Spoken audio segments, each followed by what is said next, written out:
আজি বনাব লৈছোঁ আমৰ আচাৰ। আমখিনি এনেকৈ সৰু সৰুকৈ কাটি লৈছোঁ আৰু এইখিনি আম আম্মায়ে ডাঙৰ ডাঙৰকৈ কাটি পেলাই নিমখত ভৰাই থৈছিলে। তাৰ পৰা কেইটামান উলিয়াই মই এনেকৈ সৰু সৰুকৈ কাটি ল'লোঁ। আৰু এইখিনি হৈছে জলকীয়া অকণমান কাটি লৈছোঁ এইখিনি ক'লা জিৰা লৈছোঁ 2 চামুচমান সৰু চামুচে, আৰু সৰু চামুচে মই ক'লা সৰিয়হ লৈছোঁ, কেইফুটামান নহৰু লৈছোঁ, আৰু এয়া নৰসিংহ পাত, আৰু এখন কেৰাহী লৈ তাত মই চাহ খোৱা কাপে 1 কাপ জোখৰ মাষ্টাৰ্ড অইল দিছোঁ। সেইখিনি অকণমান গৰম হওঁতে তাত মই ক'লা জিৰাখিনি দি দিম, তাৰপিছত ক'লা সৰিয়হখিনি দি দিম।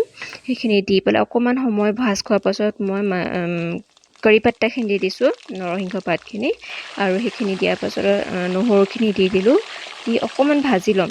অকণমান ভাজ খোৱাৰ পাছতে যিটো কাশ্মীৰী ৰেড চিলি পাউডাৰ পায় ৰঙৰ কাৰণে ইউজ কৰে, সেইটো মই সৰু চামুচে 2 চামুচ লৈছোঁ, এইখিনি দি দিলোঁ, আৰু হালধি অকণমান দিছোঁ, আৰু দি সেইখিনি গোটেইখিনি অকণমান সময় ভাজি ল'ম। আৰু এইখিনি প্ৰচেছ কৰি থকা সময়তে ফ্লেমটো আপুনি গেছৰ ফ্লেমটো মিডিয়ামত ৰাখিব, নহ'লে বা জ্বলি যাব। আৰু এইখিনি অকণমান ভাজ খোৱাৰ পিছত মই এই জলকীয়াখিনি দি দিলোঁ, কেঁচা জলকীয়াখিনি, আৰু সেইখিনিও অকণমান তেনেকৈ ভাজি ল'ম। সেইখিনি ভালকৈ যাতে ভাজ খাই যায়, আৰু ভাজ খাই যোৱাৰ পাছত যিখিনি আম মই কাটি থৈছিলোঁ সেই আমখিনি তাত এড কৰি ভালদৰে সেইখিনিও আকৌ অকণমান সময় ভাজি ল'ম। বেছি নহয়, খুব বেছি আপোনাৰ 5 মিনিটমান ভাজি ল'লেই হ'ব।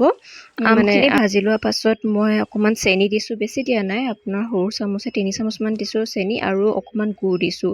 সেইখিনি গুড়খিনি দি এতিয়াহে ভালদৰে আমি গোটেই আচাৰখিনি যিখিনি আমি মিক্স কৰিলোঁ সেই গোটেইখিনি ভালদৰে আমি ভাজিম।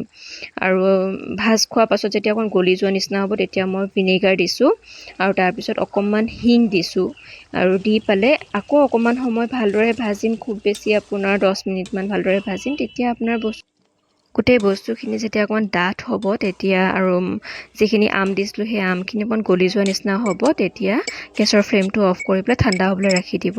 আৰু এনেদৰে আপোনালোকে কাছৰ এনেকুৱা গ্লাছৰ এনেকুৱা বটলত ভৰাই থ'ব। এইখিনি আচাৰ আপোনালোকে এবছৰ ধুনীয়াকৈ প্ৰিজাৰ্ভ কৰি ৰাখিব পাৰিব, আৰু খাবলৈ খুবেই সোৱাদ হয়।